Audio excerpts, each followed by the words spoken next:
Queridos alumnos, queridas alumnas, ¿cómo están? Dios les bendiga, gusto en saludarles. Pues bienvenidos a su última clase de la materia de libros proféticos. Como lo he reiterado continuamente, pues hemos tenido una perspectiva distinta del mundo de la profecía. Y bueno, corresponde ahora en este trabajo de investigación que ustedes van a realizar, poder concretar e identificar los puntos más importantes del mensaje de los profetas escritores. Creo que eso ayudará a tener como una base, ¿no? Que ustedes pueden seguir para conocer hacia dónde los oráculos de estos profetas escritores se dirigían, se direccionaban. Bueno, hoy tocaré tres con algunos elementos, tres profetas, el profeta Nahum, el profeta Sofonías y el profeta Habacuc.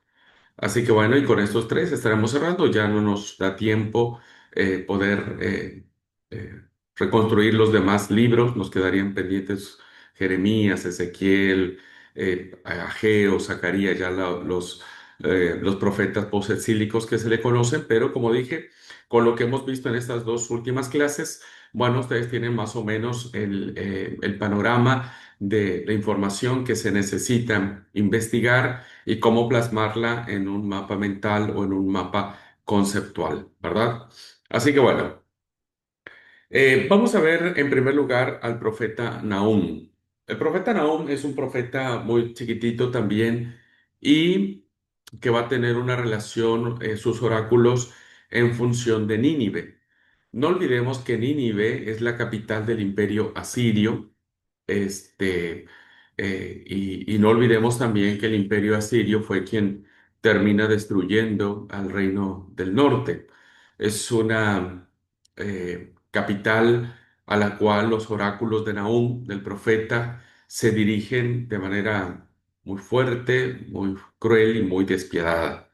Como lo vamos a ver en este breve repaso, tenemos dos profetas que nos hacen referencia de manera muy puntual, diríamos, a la ciudad de Nínive. Uno será el profeta Nahum y otro será el profeta Jonás. Pero en ambos casos, ¿verdad? Habrá fuertes discrepancias respecto de los oráculos que se habrán de pronunciar. El profeta Nahum, casi no sabemos nada de la persona del profeta Nahum, y partiendo del capítulo 2 versículo uno podríamos deducir, ¿verdad? Un segundo, vamos a leerlo para que ustedes lo puedan tener. Nahum, capítulo 2 versículo uno dice, subió, eh, perdón, es 1-1-1, perdón, es 1-1, no 2-1. Dice, profecía sobre Nínive, así empieza el profeta Nahum. Profecía sobre Nínive, libro de la visión de Nahum de Elcos, del Cos. Bueno, a partir de esta alusión que hace a un lugar, diríamos, ¿verdad? Podríamos decir que su predicación estuvo o emanó, tuvo su origen en Judá. Y dicen los biblistas, que es muy probable que el oráculo del profeta Nahum haya sido pronunciado desde la ciudad de Jerusalén. El título que acabamos de leer, 1-2, ¿verdad? Nos indica también su lugar de origen. Esta referencia del COS puede mencionar que sea un lugar de origen. El problema que este lugar, el COS, o en muchas traducciones le llaman el CAS, no aparece nombrado en ninguna parte del Antiguo Testamento. No sabemos dónde era, si hay alguna otra referencia. La única referencia que tenemos de este lugar es el versículo 1 del capítulo 1 del libro de Nahum.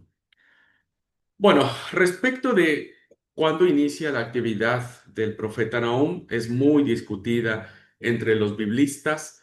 Algunos de ellos consideran, ¿verdad?, que tuvo lugar en el año 612 antes de Cristo, pero otros lo llevan mucho más lejos al 654, otros lo manejan entre el 668, otros en el 627.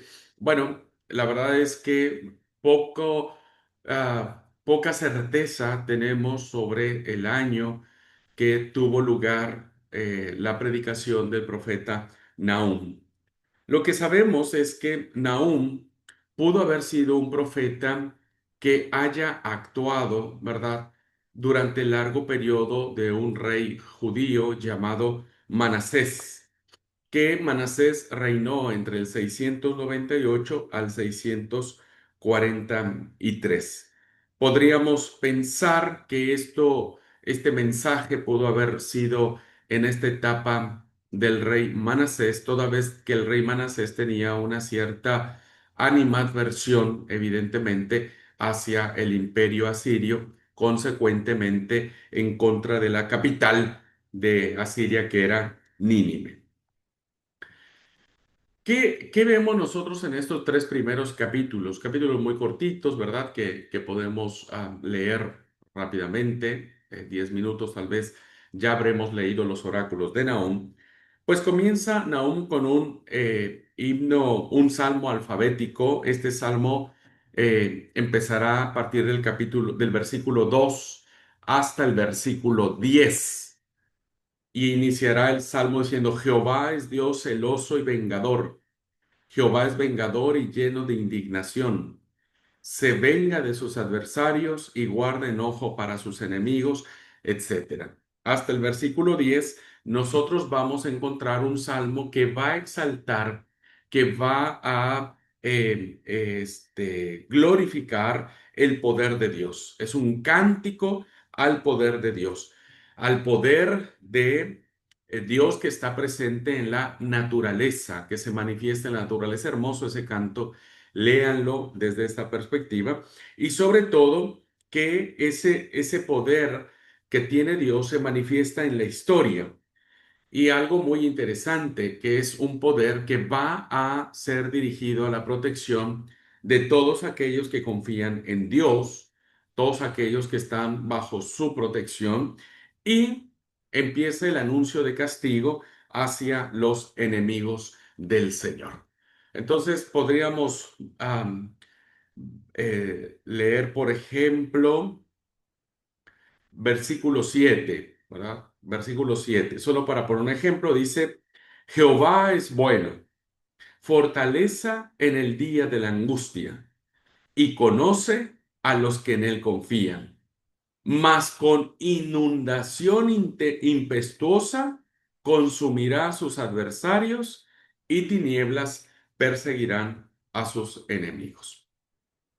Evidentemente, en esta primera parte de los oráculos de Nahum, pues encontramos que el profeta establece que lo que se hace en Nínive, perdón, lo que se hace en Nínive no honra a Dios, y por lo tanto todos ellos serán destruidos. Así que perdónenme, hermanos, perdón, quien confía en el Dios de Judá será prosperado. Pero quien está confiando en el rey de Nínive será destruido. Así que, por un lado, entramos en un contraste. Judá, eso hay un mensaje de consuelo para Judá, para el pueblo de Dios. Versículos 12 y 13 del capítulo 1. Dice: Así ha dicho Jehová, aunque reposo tengan y sean tantos, aún así serán talados y pasará. Bastante te he afligido, no te afligiré ya más, porque ahora quebraré su yugo de sobre ti y romperé sus coyundas. Hay una promesa de Dios de decir: listo, yo a vos, Judá, no voy a hacer más, voy a destruir a tu enemigo. También hay alegría, dice el versículo 2, perdón, el capítulo 2, versículo 1, porque perseguidor A ver, un segundo, hermanos, un segundo. Subió contra ti. No, mentira, antes del capítulo 2 es el versículo 15 del capítulo uno. Dice, he aquí sobre los montes los pies que traen buenas nuevas, del que anuncia la paz. Celebra, oh Judá, tus fiestas, cumple tus votos, porque nunca más volverá a pasar por ti el malvado y pereció todo. Dice, y el versículo número 2 ahora sí, versículo uno y 2 del capítulo 2 dice, subió destruidor contra ti, guarda la fortaleza, vigila el camino, cíñete los lomos, refuerza mucho tu poder, porque Jehová restaurará la gloria de Jacob como la gloria de Israel, porque saquearán, porque saqueadores lo saquearon y estropearon sus mugrones. Bueno, con esto podemos ver claramente que el mensaje que tiene el profeta es un mensaje muy fuerte contra Nínive, ¿verdad? Contra el rey de Nínive, pero de mucha esperanza para el rey de Judá o para el pueblo de Dios. A partir de este momento, después de estas insinuaciones, no insinuaciones, más bien de estas apreciaciones que tiene Nahum, la obra se va a centrar en el castigo de Dios para el pueblo de Nínive. Y empezará en el capítulo 2 versículo 4 en adelante.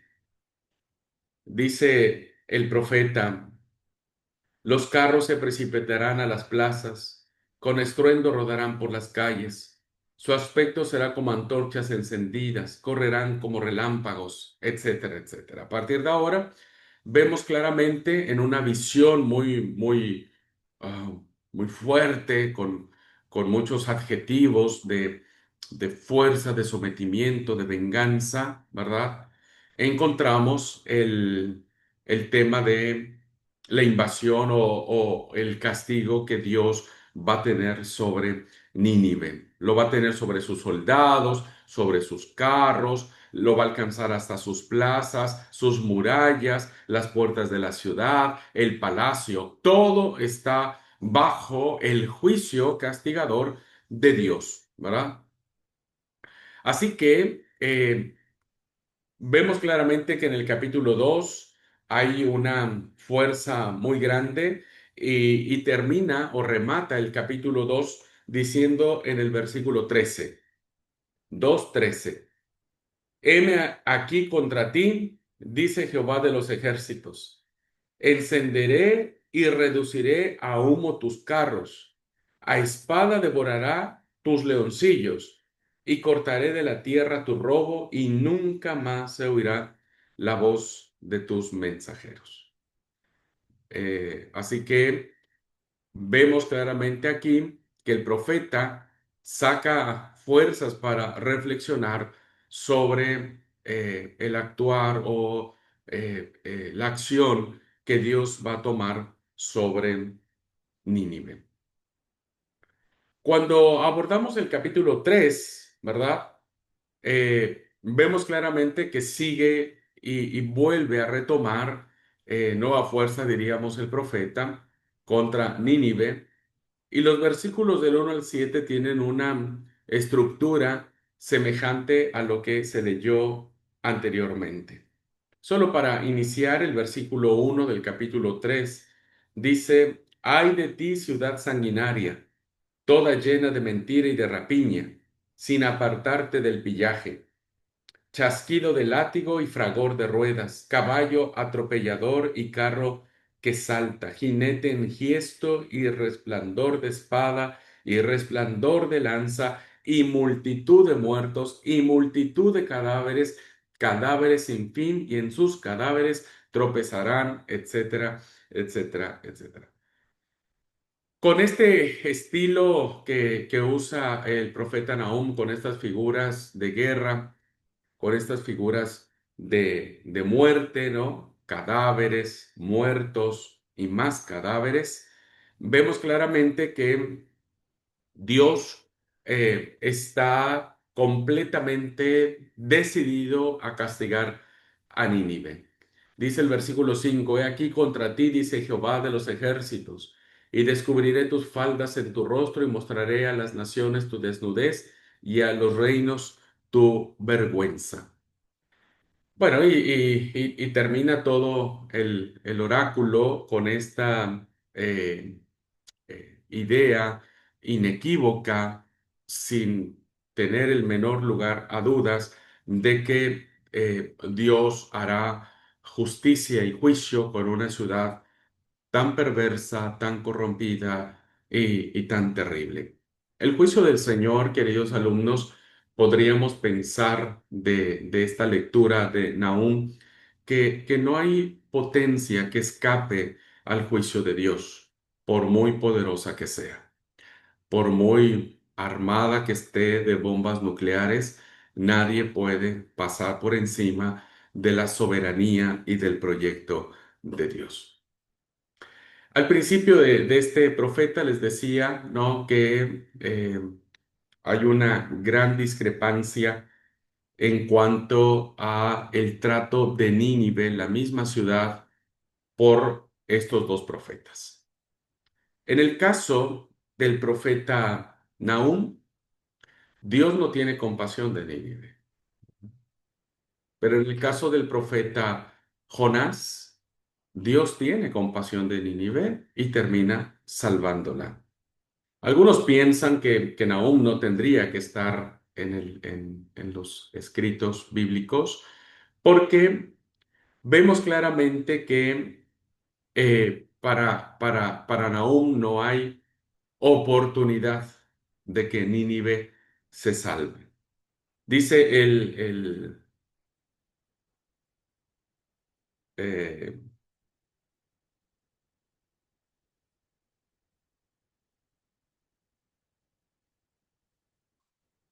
dice el capítulo 2 versículo 13: ¿puede tolerar Dios a un imperio que despedaza sin compasión a sus víctimas? Esa es una pregunta muy fuerte que hace el profeta. ¿Puede Dios tolerar a una nación que termina despedazando de manera artera, sin ninguna compasión, a gente inocente? En el capítulo 3 versículo 1 dice: a la ciudad sanguinaria y traidora, repleta de rapiña, insaciable de despojos. Y en el versículo 19 dice que ha descargado sobre todos los pueblos su perpetua maldad. ¿Puede Dios pasar por alto todos estos pecados que tiene Nínive? Y la respuesta del profeta es no, no, no pueden quedar sin castigo. La justicia no se lo permite, ¿verdad? Por eso el castigo de Nínive debe caer. Contrario a lo que vemos en Jonás, ¿no es cierto? Jonás vemos que Dios lo envía a Nínive para proclamar y después vemos que todo el rey se arrepiente y todos los pobladores y hasta los animales, ¿no es cierto? Se arrepienten todos del pecado. Y Dios le dio perdón y no los destruyó. ¿Qué es lo que pasa con Nahum? ¿Nahum está mal? No, no. Simplemente que el profeta, para él, lo que está en juego es la justicia de Dios en la historia. La justicia de Dios. O sea, Dios es misericordia, por supuesto, pero también es justo. Dios muestra su perdón con una ciudad tan perversa y tan despiadada como Nínive, pero el profeta nos hace recordar que el juicio de Dios, la justicia de Dios, no puede pasar por alto las atrocidades, las maldades y la muerte sobre muerte que puede generar cualquier nación. Por lo tanto, cuando Nahum presenta sus oráculos, el pueblo judío, ¿verdad? Tiene miedo de todo esto que está pasando y dice, bueno, ¿cuál debe ser nuestra postura? El rey o este reino mata, asesina sin que nadie le haga nada. Y entonces el profeta dice, no, no, no, no. No se equivoquen. Dios es misericordia, Dios es amor, pero su justicia y su santidad no puede dejar impune el castigo del malvado, del perverso, del que hace iniquidad. Así que le debemos a Nahum este contraste del pensamiento de Dios, ¿no es cierto? Es interesante ver cómo eh, el profeta se alegra con la caída de Nínive y como que celebra, ¿no es cierto?, el juicio de Dios sobre el malvado. Pero más allá de nuestra sensibilidad que podamos tener, Dios es amor, Dios es bondad, Dios es misericordia, Dios es ternura, pero también Dios es santo. Nadie puede decirle a Dios qué tiene que hacer y cómo tiene que hacerlo, ¿no? El profeta lo hace a través de poemas, de canciones, utiliza figuras, ¿no? Que tratan de establecer el carácter decidido de Dios contra la nación pecadora. Pero nadie obliga a Dios, ¿verdad? Dios es soberano, Dios es rey. Por eso el libro de Nahum inicia con este salmo de alabanza y de gloria al poder de Dios. Nada de lo que sucede en nuestros días quedará sin un castigo. Aquellas naciones, aquellas formas de pensar religiosas que terminan decapitando, asesinando a personas por su fe, que terminan destruyendo, que terminan trayendo dolor, muerte, no van a quedar impunes, ¿no? Eso se lo debemos al profeta Nahum, que nos hace recordar la santidad y sobre todo el juicio de Dios en la historia. Bueno, pasemos ahora al otro profeta, que es el profeta Sofonías. Sofonías. Vamos a ver cómo inicia el libro del profeta Sofonías, capítulo 1, versículo 1, dice así: Palabra de Jehová que vino a Sofonías, hijo de Cusi, hijo de Gedalías, hijo de Amarías, hijo de Ezequías, en días de Josías, hijo de Amón, rey de Judá. Bueno, cuando nosotros vemos, nos hace el autor de este libro, nos remonta hacia el tatarabuelo, diríamos, de el profeta, ¿verdad? Y nos dice que es hijo de Cusim, de Godolías, de Azarías, de Ezequías. Entonces tenemos al papá, al abuelo, al bisabuelo y al tarabuelo o tatarabuelo. Bueno, no sabemos por qué cuando se escriben tantos nombres para identificar a un profeta, nos tienen que remontar hasta orígenes muy, muy largos, diríamos, ¿no? Para algunos biblistas, el hecho de esta acumulación de nombres que tenemos por parte de Sofonías significa que era de ascendencia real, que el profeta venía desde la época del rey Ezequías, uno de los reyes judíos más famosos que existió. Entonces, al parecer, dicen algunos biblistas, que el hecho de asociarlo con el rey Ezequías da a entender que el profeta venía de una familia muy grande y sobre todo muy poderosa y sobre todo de corte real. Otras versiones, otras posturas, perdón, de otros biblistas dicen que debemos buscarle explicación de la extensa genealogía del profeta de la siguiente manera.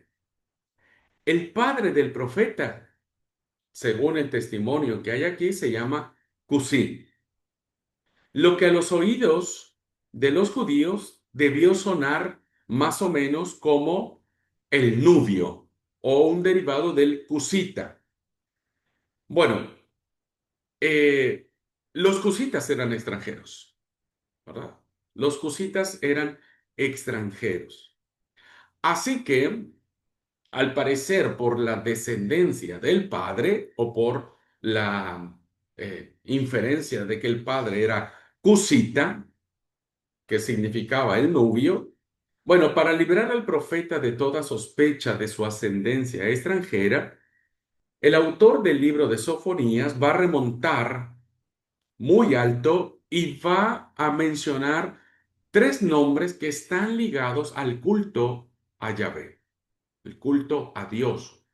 Es decir, que pudo haber sido el profeta hijo de un extranjero, pero sus descendientes, como Godolías, Azarías y Ezequías, tienen que ver con personajes muy ligados a la religión de Yahvé, de Dios, ¿no? De Jehová Dios. Eso haría, ¿no es cierto?, que Sofonías no cargara sobre sí ¿cómo se llama? La sospecha de decir, bueno, vos sos extranjero y no sos un real profeta de Dios. Lo que parece cierto es que Sofonías era judío precisamente por todas estas referencias que se hacen. Los biblistas ubican la predicación, al igual que Nahum, en la ciudad de Jerusalén y va a actuar en el periodo del reinado Josías. Recuerden que Josías fue un rey muy importante, fue el rey más importante del reino del sur, porque así lo dice el versículo 1, ¿verdad? Dice en días de Josías. Josías era hijo de Amón y que fue rey de Judá. Entonces, el actuar del profeta Sofonías será en ese sentido. Bueno, si nosotros situamos al profeta Sofonías en el reinado de Josías, vamos a comprender que en gran parte de la predicación que hace el profeta tiene que ver básicamente con las invasiones extranjeras que está teniendo el pueblo, ¿verdad?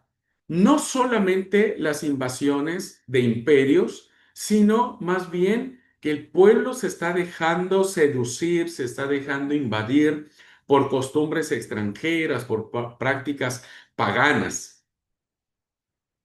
¿Por qué sabemos esto? Porque antes de Josías, el padre de Josías era Amón y el padre de Amón era Manasés. Y como dije con el profeta Nahum, Manasés tuvo un reinado muy largo, ¿no es cierto? Casi de 40 años.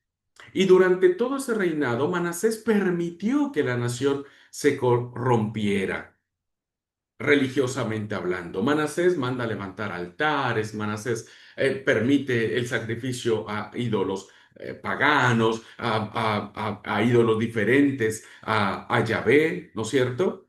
Y entonces nos dice que el rey levanta tipos altares, ¿no? En los lugares altos a Baal, permite que se le dé culto a Baal, que se le adore a Baal, a todo el ejército del cielo. Parece ser que Manasés termina sacrificando o quemando a su hijo, practica las artes de adivinación y de la magia y va a colocar en el templo la imagen de Astarte.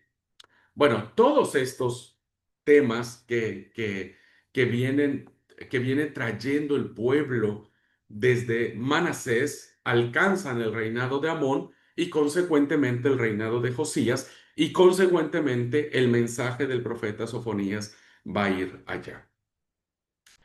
Cuando llega Josías al reinado, Josías es un niño, ¿verdad? Es muy jovencito cuando asume el trono Josías.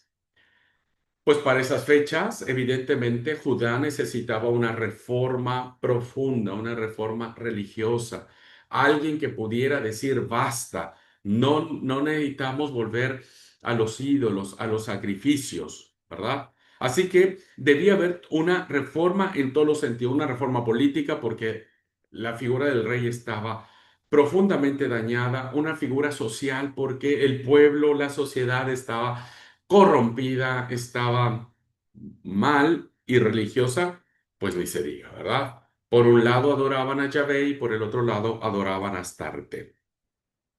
Bueno, así que de acuerdo con esta idea, los estudiosos consideran que gracias a los oráculos de Sofonías es que empieza a emerger esta reforma religiosa, ¿verdad? Como que Sofonías es el punto de partida para que Josías empiece a pensar que algo no está bien y que no tiene que hacer lo mismo que hizo su papá y tampoco tiene que hacer lo mismo que su abuelo Manasés, ¿verdad? Así que cuando leemos, por ejemplo, a Sofonías, ya Sofonías nos va a decir en el capítulo 1, versículo 4 y 5, ya vamos a saber hacia dónde dirige sus oráculos. Dice, extenderé mi mano sobre Judá y sobre todos los habitantes de Jerusalén, y exterminaré de este lugar los restos de Baal. Todo el pueblo adoraba a Baal y el profeta dijo, necesitamos sacar toda esa porquería que se dedica a Baal. Dice, y el nombre de los ministros idólatras con sus sacerdotes, o sea, todos los que ministraban a dioses falsos iban a ser quitados. Y a los que están sobre los terrados se postran al ejército del cielo. Imagínate, todo lo que se movía en el cielo, todo, un cometa, una estrella, un eclipse, era digno de adoración, que contravenía el principio de adoración solamente a Dios. Dice, y a los que se postran jurando por Jehová y jurando por Milcom, una divinidad cananea que evidentemente decían, bueno, por un lado adoran a Yahvé, al Dios verdadero, y por el otro lado están invocando a Malcón. Ya desde ahí el profeta va a atacar este sincretismo religioso, esta mistura, esta revoltura que ha hecho el pueblo y que todos digan, "Pues, está bien, ¿cuál es el problema?". Es como si hoy nosotros fuéramos el sábado al culto, ¿verdad? A la iglesia, cantáramos a Dios, leyéramos la palabra y el domingo nos fuéramos a un templo de la Santa Muerte y le prendiéramos una veladora y nos inclináramos ante la imagen de la Santa Muerte. No cabría en nuestro pensamiento hacerlo, ¿no es cierto? Aunque a lo mejor nosotros no, pero mucha gente lo hace, ¿verdad? Mucha gente religiosa que va el domingo a sus, a sus templos, diríamos, y a la tarde se van a este tipo de cultos o se van a que les den las cartas o a consultar su signo zodiacal, etcétera, etcétera. El profeta Sofonías, ¿verdad? No solamente va a atacar el sincretismo religioso, sino va a amenazar también a Nínive con un castigo. Nínive está ahí porque recuerden que Nínive es la capital del imperio asirio. Y dice en el capítulo 3, versículo 13 y 15.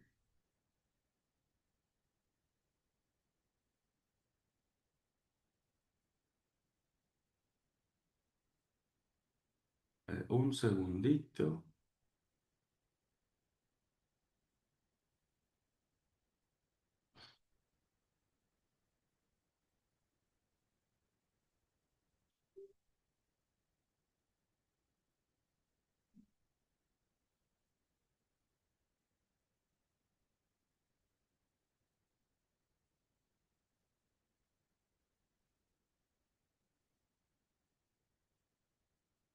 Sí, antes de llegar allí, es el capítulo 3 más bien, estoy viendo las notas, es del 3 al 5. Capítulo 3. Dice, sus príncipes en medio de ella son leones rugientes, sus jueces lobos nocturnos que no dejan hueso para la mañana. Sus profetas son livianos, hombres prevaricadores. Sus sacerdotes contaminaron el santuario, falsearon la ley. Jehová en medio de ella es justo, no hará iniquidad. De mañana sacará a la luz su juicio, nunca faltará, pero el perverso no conoce la vergüenza. Hay una amenaza de castigo por parte de Dios, porque dice el versículo 1 del capítulo 3, ay de la ciudad rebelde y contaminada y opresora, ¿verdad? Que evidentemente se está refiriendo a Nínive. Bueno, parece entonces que estos dos hechos nos ayudan a entender el mensaje que tiene el profeta para redireccionar lo que está sucediendo en Israel. Su mensaje nace de un hecho concreto, ¿verdad? Sofonías denuncia, como todos los profetas de Dios, las diversas transgresiones que el pueblo, que la ciudad ha hecho contra Dios y contra su prójimo. Ese será básicamente el principio del profeta Sofonías. Más o menos para que nos demos una idea de estos tres capítulos que contiene el libro de Sofonías, podemos dividirlo en tres grandes secciones. Comentaré solamente un poco los títulos, ustedes pueden verlo. La primera sección abarcaría del capítulo 1 hasta el capítulo 2, versículo 3. Sería la primera sección, que ese sería el anuncio de un juicio universal que va a afectar especialmente a Judá. Es un juicio contra todas las naciones, pero que Judá, el pueblo de Dios, no se va a salvar. La segunda sección la encontraríamos del capítulo 2, versículo 4, hasta el capítulo 3, versículo 8, donde va a contener una serie de amenazas a los países extranjeros que van a estar presentes, como Gaza, Ascalón, Asdod, ¿verdad? Que son países extranjeros, Nínive, Etiopía, y que va a terminar también con una denuncia o una acusación contra Judá. O sea, Judá sigue siendo el centro de atención del profeta. Y la tercera sección abarcará del capítulo 3, versículo 9, hasta el versículo 20, donde el juicio de Dios se ha cumplido. Dios ya ha hecho o ha dictado su palabra. ¿Ah? Dios ha dictado su palabra y se abre una nueva etapa de salvación. Como todo, hermanos, Dios siempre estuvo, está y estará dispuesto a salvar a su pueblo. Pero la salvación se extiende a todas las naciones de la tierra. Dice el capítulo 3, versículo 9. En aquel tiempo, pensando ya en un futuro de redención, en un futuro de estar bien, dice, en aquel tiempo devolveré yo a los pueblos, no solo a Judá, habla en plural, ¿verdad? Devolveré a los pueblos pureza de labios, para que todos invoquen el nombre de Jehová, para que le sirvan de común consentimiento. Claramente vemos que hay un anuncio de castigo por lo que han hecho todos, incluido Judá, pero que en algún momento Dios volverá a hacer que el corazón de ellos se vuelva nuevamente hacia Él, ¿no?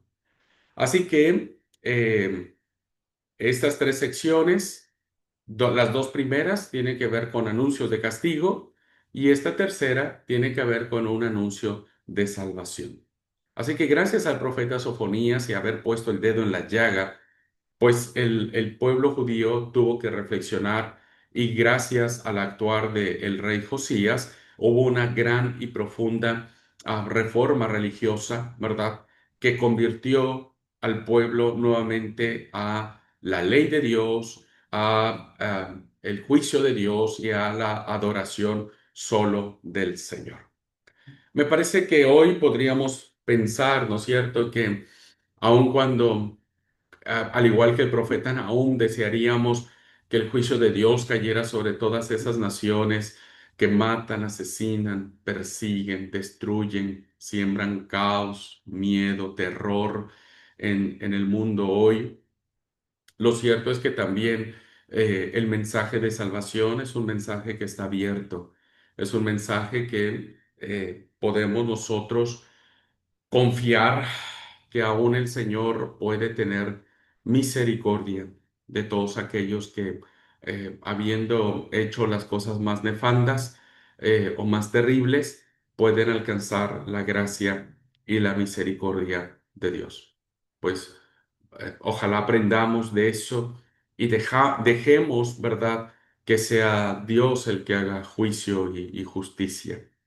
Me hace recordar, lo cuento como una anécdota, porque no sé, ayer o no sé cuándo con Bere estábamos viendo una noticia que tenía que ver con una situación de muerte, de asesinato, que alguien mató a una persona y demás.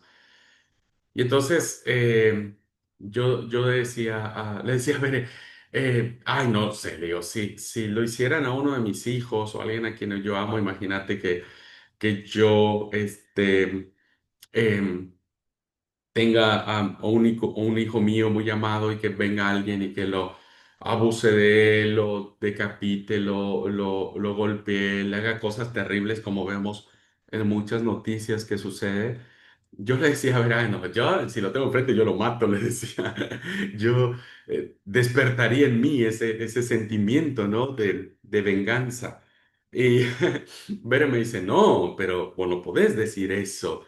Y por un lado dije, ok, sí, tenés razón, o sea, nuestro instinto siempre es buscar la venganza, ¿no? De decirlo. Yo le decía, a ver, bueno, tal vez podemos decir hoy que no, porque no lo hemos vivido. Dios nos libre de vivirlo. ¿Qué sentimientos tendríamos que pensar o cuál sería nuestra reacción ante un hecho de esa naturaleza, ¿verdad? Digo, Dios en su santísima misericordia nos libre de pasar por una experiencia así. Pero si llegara a pasar, ¿cuál sería nuestra reacción? Y creo que todos en algún momento, como Nahum, desearíamos que todo el juicio de Dios y toda la ira de Dios cayera sobre esa persona que lastimó e hizo daño a una persona que tanto nos amábamos, ¿no? Y bueno, eso me hizo pensar en una historia bueno, ahora se me fue el nombre, este, de un misionero que va con sus amigos a predicar a Jesús a los guaraníes, huoríes, no sé cómo se pronuncia, ahí en el Ecuador, en la selva del Ecuador, ¿verdad? Y se me fue el nombre de él. Incluso hay una película y una serie muy buena, búsquenla en YouTube. Y que bueno, al final termina siendo asesinado por estos salvajes, estos aborígenes, diríamos, ¿no? Que eh, vieron el nombre, espero que me acuerde antes de que termine la clase, que vieron en él y con sus amigos como una amenaza para ellos, ¿no? Cuando solamente este misionero con sus amigos querían alcanzar a esa tribu para Cristo. Y bueno, los asesinaron, ¿verdad? De una forma terrible. Bueno, y la historia termina cuando la esposa de este misionero, ¿no? Vuelve otra vez allá con las personas que mataron a su marido y los perdonan y los aborígenes, reconociendo lo mal que habían hecho, reciben a la esposa y terminan convirtiéndose a Cristo. Es una historia verdadera. Solo que no me estoy acordando el nombre del misionero. Este, y te das cuenta, ¿verdad? De lo que puede significar la salvación, el juicio y el perdón. ¿No? El juicio y el perdón. Así que bueno, esto lo debemos a los profetas, ¿no? Los profetas siempre van a declarar aquello que está mal y no lo van a ocultar y no le van a dar la vuelta a establecer el juicio de Yahvé sobre esas acciones. Pero evidentemente siempre Dios mostrará salvación y misericordia. Así que dejemos que sea Dios quien lo haga y no nosotros, ¿no? Dejemos que Dios lo haga y que Él sepa lo que es mejor. Al final, Dios es el único que tiene toda la autoridad moral para hacerlo, porque aún siendo Dios y pudiendo salvar a su único hijo de la forma tan vil en que fue asesinado, no lo hizo por amor a nosotros y tampoco nos condenó, sino al todo lo contrario, nos perdonó y nos amó. Bueno, ese es un mensaje que le debemos a Nahum y a Sofonías. ¿Ok?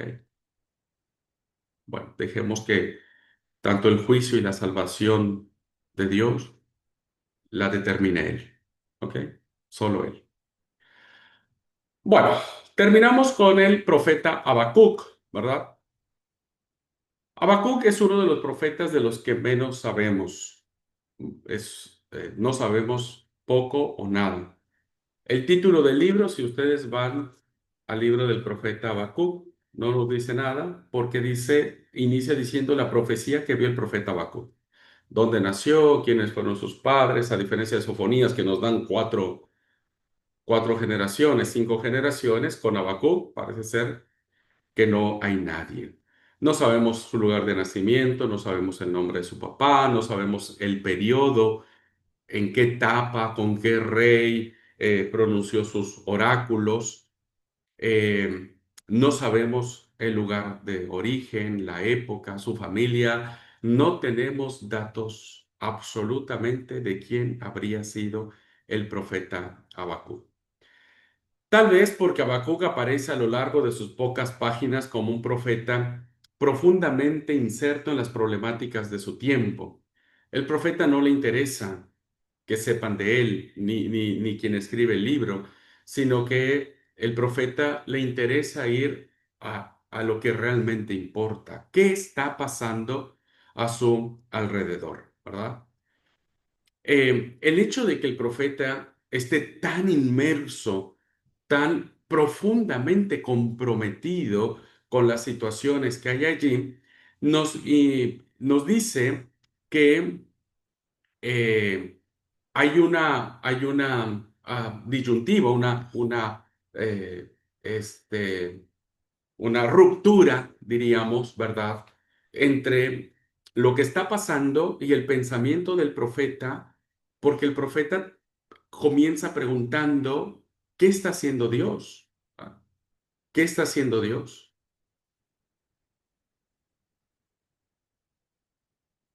Y ahora lo vemos cómo empieza el profeta, porque el profeta empieza sus oráculos con una queja profunda, no hacia el rey, no hacia las personas, no hacia el perverso, no hacia el impío, sino hacia Dios, hacia Yahvé. Habacuc es hijo de su tiempo. Habacuc es un profeta que está comprometido con la historia de su tiempo. Han pasado los años en que el profeta aparentemente se limitaba a escuchar a Dios y transmitir esa palabra de Dios. Parece ser que el profeta durante mucho tiempo tuvo como una especie de reflexión, de entendimiento, eh, pronunciaba palabra del Señor, pero llega un momento, al igual que Jeremías, que dice, para, no puedo más, ¿no? Son de esos momentos donde dice, mira, yo lo tengo aquí atorado y tengo que decírtelo, Señor, ¿verdad? Y entonces el profeta toma la iniciativa y empieza a preguntarle a Dios. Pero no solamente es una pregunta retórica, no es una pregunta como diciendo, bueno, te lanzo la pregunta y ya está, para que sepas qué es lo que estoy sintiendo. No, es una pregunta que exige respuesta. Que el profeta dice, listo, ya te lancé la pregunta y aquí estoy, no me voy a ir hasta que vos me respondas. Es una acción temeraria y deliberada del profeta. Así que en esta propuesta que el profeta le hace a Dios, se desarrolla un lindo y hermoso diálogo entre Dios y el profeta, ¿verdad? Empiezan a hablar.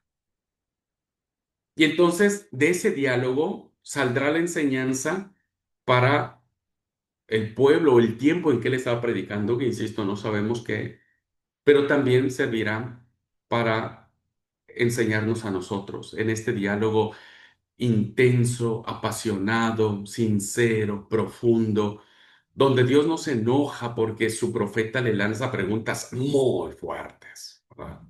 Muy profundas. Así que, como fruto quizás de mucho tiempo de reflexión y de oración, va a surgir esta obra muy chiquitita, pero que trae una enseñanza terriblemente fuerte y poderosa con nosotros. Bien, tratemos de reconstruir un poco la época en la que está viviendo el profeta Habacuc.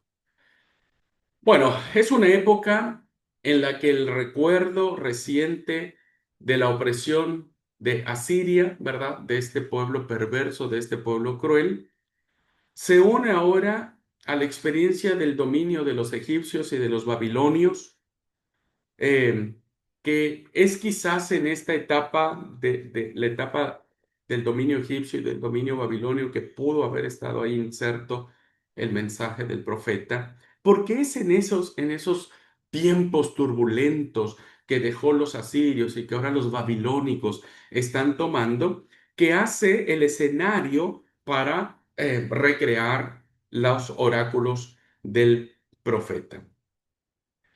Veamos cómo comienza la queja del profeta. Y vuelvo a repetir, léala desde la perspectiva de alguien que está ya al borde del colapso, que ya no sabe más qué pensar ni qué decir, que los actos que él está mirando son actos que ya escapan a su propia reflexión y que necesitan respuestas y respuestas divinas o respuestas de Dios. Y vean lo que dice el versículo 2. ¿Hasta cuándo, oh Jehová, clamaré y no oirás? ¿Qué le pasa al profeta? ¿Quién se cree este profeta como para decirle a Dios, che, parece ser que no me has escuchado, como que no me has dado importancia a lo que te estoy diciendo? ¿Hasta cuándo clamaré, Señor, sin que me escuches? O sea, hay un reproche por parte del profeta, ¿verdad? Porque seguramente el profeta no hizo un reproche único, hizo un montonal, como quizás muchos de nosotros en nuestra experiencia con Dios y de las cosas que a veces vivimos, le preguntamos tantas veces a Dios que llega un momento y le decimos, a ver, Dios, decime, ¿no es cierto? Decime si me vas a contestar o no, pero no me tengas así. Y sigue diciendo la pregunta, ¿hasta cuándo te gritaré violencia sin que salves? No. En la versión que yo tengo dice, y daré voces a ti a causa de la violencia y no salvaste. O sea, te he gritado que estamos bajo ataque y un ataque feroz, un ataque terrible y no nos está salvando. Interesante la pregunta del profeta. El profeta no le interesa sus antecedentes, ni familiares ni personales, le interesa reconocer la angustia que hay en su corazón por un Dios que no está contestando. Habacuc no comprende que Dios contemple impasible las luchas y contiendas de su tiempo, las opresiones de los poderosos, las reacciones de los reyes, ¿no? O sea, el profeta no entiende por qué Dios no está haciendo nada. Y esto no es nuevo, queridos amigos. Esto nos pasa a muchos que de manera piadosa buscamos a Dios, ¿no? ¿Hasta cuándo, Señor, te gritaré? Y parece ser que no me ha respondido. Versículo 4, 2, perdón, 3. ¿Por qué me haces ver iniquidad y haces que vea molestia? ¿Por qué? ¿Por qué dejas que yo vea todo eso y no le encuentro sentido, no le encuentro razón? Destrucción y violencia están delante de mí, pleito y contienda se levantan.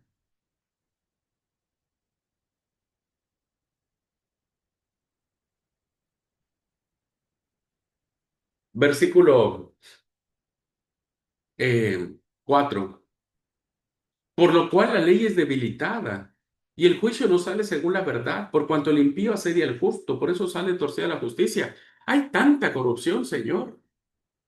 tanta gente que se está aprovechando del inocente, del pobre, de manera deliberada, compran a los jueces, los tribunales no emiten sentencias justas, la gente se está empobreciendo, la gente está siendo lastimada en lo más profundo de su corazón,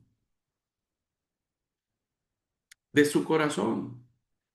¿Qué está pasando? Bueno, vamos a pasarnos allí.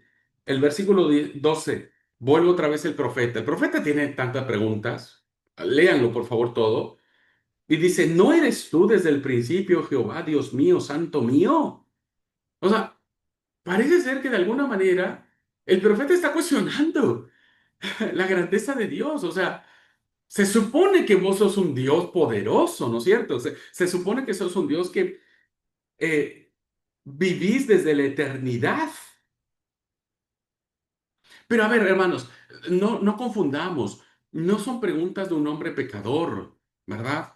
No son preguntas cargadas de rencor. Son preguntas de un hombre santo, cargadas de angustia, de temor, de pensar, de saber que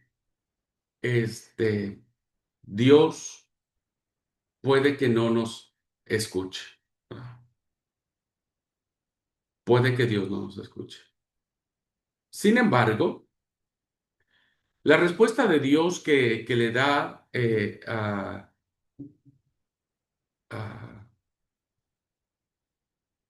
el Dios al profeta, déjenme ubicar,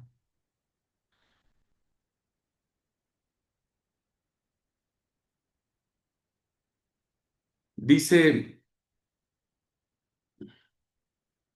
el versículo número 2, capítulo 2, versículo 2, dice, y Jehová me respondió. Después de que le hice un montón de preguntas, que por favor vuelvo a repetir, léanlas, el el profeta de Dios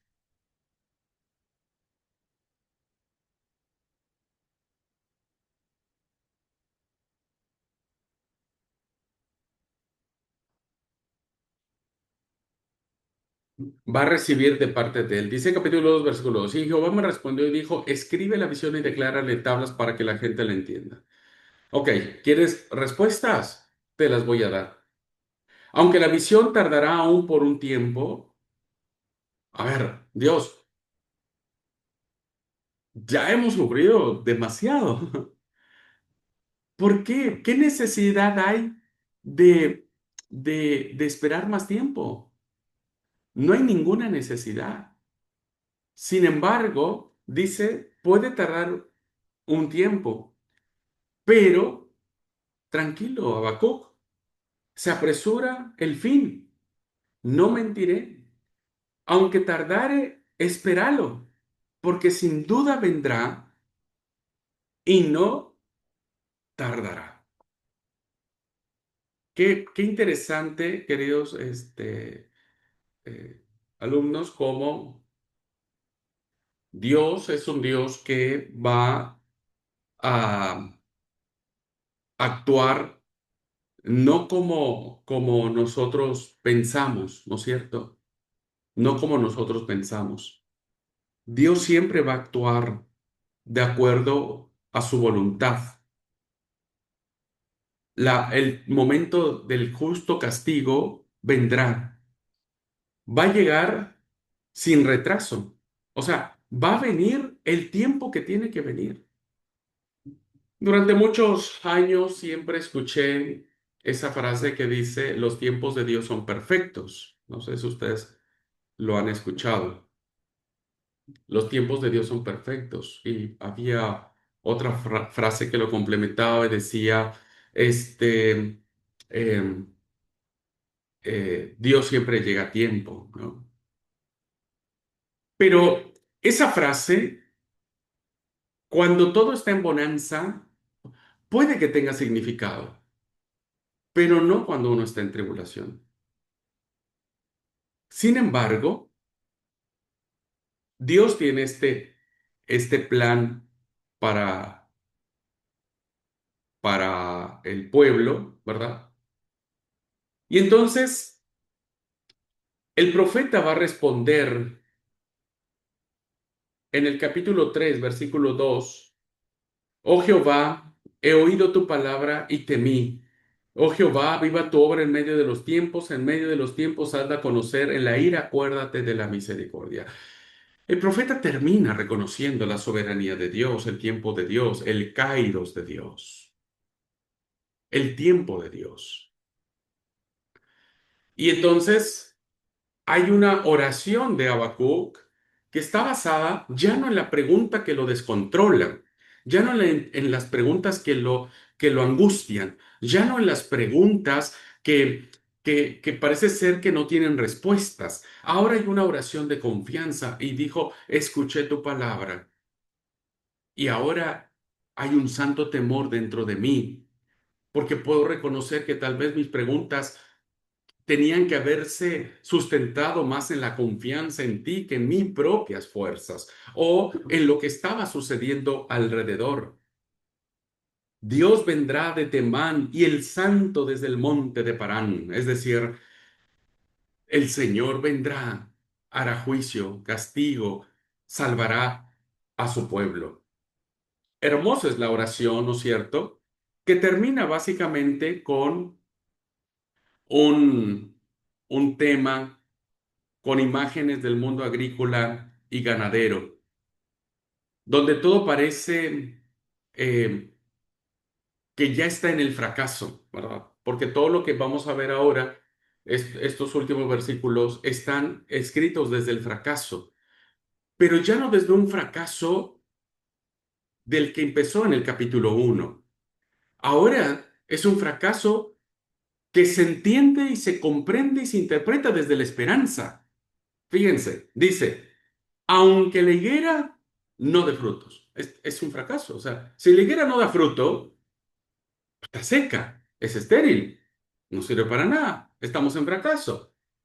Ni las vides haya frutos, ni haya racimo. Entonces, si una vid no da racimos de uva, ¿para qué la queremos? O sea, si hay uvas, es bueno, hay linda cosecha, y cuando alguien tiene linda cosecha, trae alegría. Aunque falte el producto del olivo, ¿no? Todos esos árboles maravillosos de las aceitunas, no hay más. Bueno, eso es un fracaso. Dice, y los labrados no den mantenimiento, es decir, los campos no den cosechas. Está escrito en un sentido de fracaso. Se acaban las ovejas del redil. No hay más. O sea, imagínese que alguien sienta que tiene, no sé, 500 ovejas y de noche a mañana no tiene ninguna. Es un fracaso. Se acaban las ovejas del fracaso y no quedan más vacas en el establo. Cualquiera que viviera estas cosas, hermanos, se situaría al inicio con el profeta y se uniría a la queja del profeta diciendo, Dios, ¿qué pasó? ¿Dónde estás? Por qué el fracaso me persigue? ¿Por qué todo esto que viene encima de mí? ¿Por qué no haces nada para salvarme? Sin embargo, el profeta ya ha escuchado la voz de Yahvé. El profeta ya ha entendido que Dios cumplirá su palabra. Y entonces vean cómo termina este salmo, esta canción de fracaso, esta oración de fracaso. Con todo, yo me alegraré en Jehová y me gozaré en el Dios de mi salvación. Es un fracaso visto desde la esperanza. Y cuando el fracaso es visto desde la esperanza y no desde la queja, entonces Dios tiene control de todo. Dios está bajo autoridad de todo. Y eso es lo que el profeta le quiere decir al pueblo. Esperen. La visión se apresura y no voy a mentir. Tardará un poco, pero tengan paciencia. Vendrá.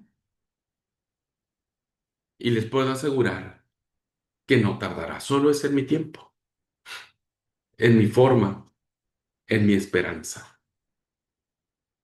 uno de los excelentes libros que nos plantea Habacuc, nos hacen pensar la importancia y la trascendencia que tiene de entender los tiempos no desde la desesperación, sino desde el compromiso de un Dios que aún en medio del fracaso nos puede dar esperanza, nos puede dar alegría, nos puede dar salvación, nos puede dar un montonal de cosas, ¿no? Bueno, el pueblo lo necesitaba, el profeta lo anhelaba, Dios fue bueno con él. Como Dios es bueno con todos nosotros, que algún día en nuestra desesperación le gritamos a Dios, le cuestionamos, le decimos, ¿dónde estás? ¿Por qué no haces nada? Etcétera, etcétera. Pero ustedes saben que aún en eso Dios es fiel, nos ama, nos escucha y muchas veces nos dice, por qué te abates, oh alma mía? ¿Por qué te turbas dentro de mí? Como dijo el salmista, ¿no? Espera en Dios, espera en Dios. Y creo que aun cuando pasemos por los sentimientos de fracaso, de la angustia, de que las cosas no nos salen bien, podemos no tener la queja del profeta diciendo, ¿hasta cuándo te gritaré y no me escucharás? Sino terminemos diciendo como el profeta, con todo, no importa, ¿verdad? No importa. Hace muchos años acuñé una frase propia, una frase personal que, que me ha como marcado, ¿no es cierto? Un poco con esto. Este, esa frase dice, eh, pase lo que pase, no dejaré de amar al Señor, pase lo que pase. Y bueno, me parece que es un poco lo que dice el profeta, ¿no? Ujú. Así que bueno, espero que este mensaje de Habacuc nos llene de esperanza y bueno, qué manera linda de cerrar nuestra cursada con los libros proféticos que con un mensaje de esperanza, ¿verdad? Un mensaje del Dios que tiene control de todo, el Dios que lo sostiene todo. Queridos alumnos, muchas gracias. Gracias por su tiempo, por haber compartido este momento conmigo, eh, por haber tenido la paciencia y el aguante. Espero haber podido impregnar con ustedes un poco la pasión por el movimiento profético, ¿verdad? Y que, bueno, puedan sentirse guiados por Dios para vivir de acuerdo a la voluntad de Él y que, bueno, recordemos los mensajes de los profetas y veamos que el propósito fundamental que ellos tuvieron era revelar el rostro verdadero de Dios. Y espero que eso sea en nuestras vidas, que siempre el rostro de Dios lo tengamos tan claro, tan diáfano, que pase lo que pase, nunca dejemos de amarlo. ¿Ok? Bueno, déjenme orar por ustedes. Amoroso y buen Padre Celestial, te doy gracias por este tiempo, gracias por tu palabra y por esos grandes hombres y mujeres que diste tu Espíritu, Señor, y que usaste para transmitir tu santa y poderosa voluntad. La gloria sea para ti, Señor. Y hoy, en el transcurso de los siglos, volvemos a escuchar su voz, una voz fuerte, clara, que resuena con todas sus fuerzas y que nos hacen ir hacia ti, Señor, que nos hacen volver nuestro rostro hacia ti. Padre, guíanos siempre en obediencia, guíanos siempre en tu palabra, en los valores de tu reino. Guíanos siempre a buscar tu voluntad y tu rostro. Señor, bendice a cada alumno y a cada alumna y permite que tu palabra pueda hacer siempre eco en la transformación de nuestras vidas y de nuestros corazones. Gracias por esta cursada. Te damos gracias, Señor, por tu amor y por tu santa palabra, en el nombre de Cristo Jesús. Amén. Bueno, pues muchas gracias a todos. Estaré subiendo a ustedes ahí en la plataforma las consignas de estos dos trabajos para que, bueno, puedan trabajar con ellos. Que Dios los bendiga. Un fuerte abrazo y bendiciones.